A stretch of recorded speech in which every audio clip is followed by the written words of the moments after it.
Salut tout le monde et bienvenue à Je me souviens. Il est venu une époque en Occident où on a reçu une suite à Super Mario Bros. Fait qu'on va faire comme tout le monde l'a fait à l'époque, puis on va plonger tête première dans Super Mario Bros 2. Dans un rêve, Mario reçoit un appel à l'aide du peuple Subcon qui s'est fait conquérir par Wart, le roi grenouille. Plus tard, Mario fait un pique-nique avec la princesse Toadstool, Luigi et Toad, et découvre une porte cachée dans une caverne. Il l'ouvre et tombe dans le vide, dans le monde de Subcon. Fait que, ouais, comme vous pouvez déjà le voir, on a un Mario vraiment très différent. En partant, la princesse n'est pas kidnappée par Bowser. En fait, elle est jouable, comme Luigi et Toad, mais on va y revenir plus tard. Et non, Bowser est pas là. Pas du tout. Il n'y a pas non plus de Koopa, de Goomba, pis tout ça. À la place, on a des Shy Guys masqués, ces oiseaux bondissants qui m'ont toujours fait penser à des petits singes, et ces Sniffits qui lancent des balles et bien d'autres.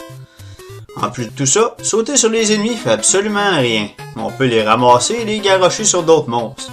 Une autre option, c'est de cueillir des légumes par terre et de s'en servir comme munition, ce qui fait de Mario le végétarien le plus frustré de tout Subcon.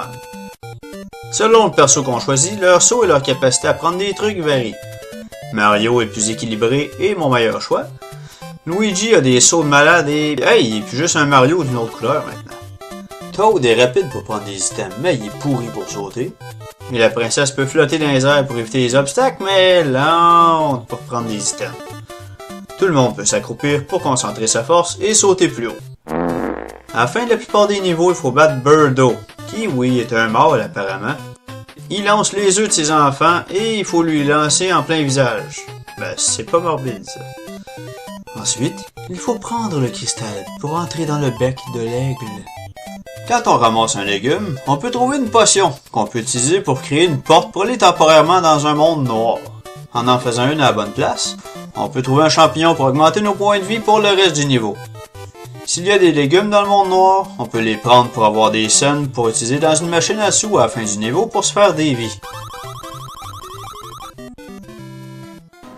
Donnez-moi une seconde, je vais l'avoir. Je vous jure que je peux le faire.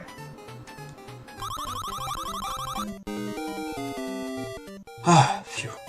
On va vous donner un petit truc. Visez la cerise en premier. Comme ça, vous allez avoir au moins une vie garantie. En fait, avec Kexon, continuez de viser la cerise et vous pourrez vous ramasser plein de vie comme ça. En parlant de cerise, ramassez-en 8 un peu partout et une étoile va finir par apparaître. Vous rendant invincible et après avoir vaincu plusieurs ennemis, un cœur va apparaître pour vous donner un point de vie. C'est aussi dans le jeu ici que Mario arrive dans le désert pour la première fois avec les sorts mouvants et les sections de creusage un peu trop longues que ça implique. Un monde de glace fait aussi son apparition. Yeah! Mais quand on n'est pas dans un de ces mondes-là, chacun des 20 niveaux a vraiment sa propre identité. Ils sont aussi plus longs dans Super Mario Bros 1. Par exemple, mon monde préféré est le monde 5. 5.1 finit par un combat avec un Birdo zombie. Dans 5.2, on escalade une longue série de plantes jusqu'au ciel pour faire une longue chute jusqu'au sol où nous attend un duel épique contre Birdo, au sommet d'une méga chute d'eau. Après ça, dans 5.3, on commence dans un champ de bataille de Bob-omb, puis on explore l'intérieur d'un arbre géant. Puis après se promener dans ses branches, on se bat contre un boss exclusif à cette version, Claw Grip, qui vous jette le contenu de sa litière. Le monde suivant dans le désert comprend un niveau où on abuse des animaux, suivi par une longue escalade vers une pyramide dans le ciel. Chaque monde, bien sûr, s'achève par un boss. Avec Claw Grip que je viens de mentionner, on a le lanceur de bombes peu original Mouser, le fun à battre Triathlide, et il y a aussi Fry Guy qui se multiplie quand il meurt. Teinte-toi. Et à la fin de l'usine finale étonnamment énorme avec plusieurs chemins pour la traverser, on arrive face à face avec le roi des cauchemars lui-même, Wart. Il reste là à côté de sa machine qui crache la seule chose qui peut lui faire du mal et sert à rien d'autre. Attends, quoi? Mais pourquoi t'as fait pas déplacer ailleurs? Pourquoi tu t'en sers pas pour m'attaquer ou quelque chose? Je veux dire, ça votre respect à votre grandeur, vous êtes un épais. Vous pouvez bien jamais avoir eu un grand rôle de méchant après ce jeu-là. Je veux dire, on a le choix entre une grosse tortue épeurante qui crache du feu qui est habituellement pratiquement invincible ou une grenouille qui meurt après s'être fait pitcher des oignons. Hey, le jeu nous dit aussi combien de fois on a utilisé chaque personnage, ce qui est un petit détail cool. Fait que ouais, Super Mario Bros 2 a tous les points pour être un bon petit jeu, mais comme suite au grand Super Mario Bros, il est le fun, mais c'est définitivement un jeu plus lent. Il n'y a pas de timer, ni de power-up, excepté pour les étoiles puis les champignons. Même quand j'étais jeune, je trouvais qu'il était tellement différent qu'il était un petit peu décevant. Il était le fun, mais c'était juste pas le Mario que j'aimais bien. Puis pourquoi? Pourquoi est-ce que ce Mario-là est si différent de Super Mario Bros? Mais la réponse à cette énigme est simple. Parce que vous voyez, en fait, Super Mario Bros 2 n'est pas un Mario. Cette petite histoire est un peu longue et complexe, mais essayez de suivre, ça va faire du sens en bout de ligne. Au Japon, dans les années 80, Fuji TV avait un gros salon de tout ce qui est électronique qui s'appelait le Yume Kojo, qui veut dire l'usine de rêve. Apparemment, c'était un peu comme un Consumer Electronics Show mélangé avec un parc d'attractions, avec un air de gros party, et c'était ouvert au grand public. Pour la version 1987, Sega avait même fait des grosses voitures téléguidées pilotées par des cabinets d'arcade. C'est le top de ce qui était cool des années 80. Ça. Les promoteurs avaient choisi un thème de masque pour leur publicité, et il y avait une famille simili moyenne orientale comme mascotte. Et ils ont demandé à Nintendo de faire un jeu pour en faire la promotion.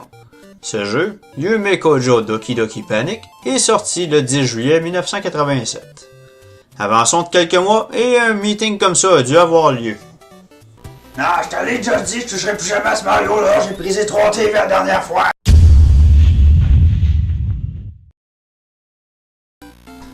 Oh my god, qu'est-ce que c'est ça? Eh bien, il s'agit de notre dernier gros projet, Super Mario Bros 3. Ah, ça nous le prend ça, mais on a pas de Mario 2, qu'est-ce qu'on va faire? Je pourrais bien changer de numéro puis l'appeler Mario 2, j'imagine. C'est qui le cave qui fait ça? Hey, ce jeu-là, c'est quoi ça?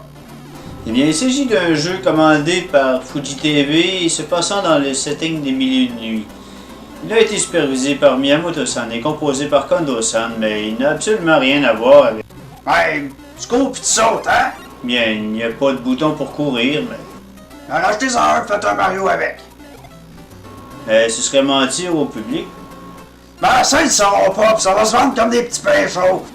Et on pourrait utiliser ça comme un cover de notre nouveau magazine, y a-tu pensé à ça? Vous pourriez même le ressortir puis le rappeler Super Mario USA ou quelque chose de même pour faire un petit argent facile. Y a-tu déjà pensé à ça? En plus, au pire, on pourrait juste dire que c'est un rêve ou de quoi de même, là, pas que les fans y chialent.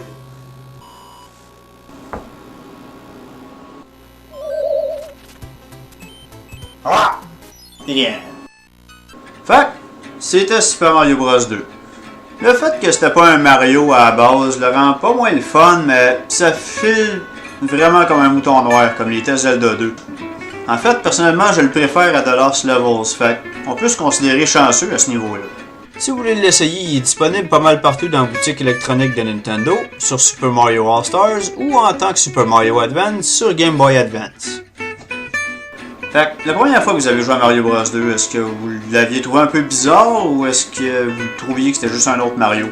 Dites-moi dans les commentaires en dessous, et à partir du prochain épisode, on va voir quelques autres légendes du jeu vidéo. Le premier, ben, comme il dit lui-même, Kojima is God.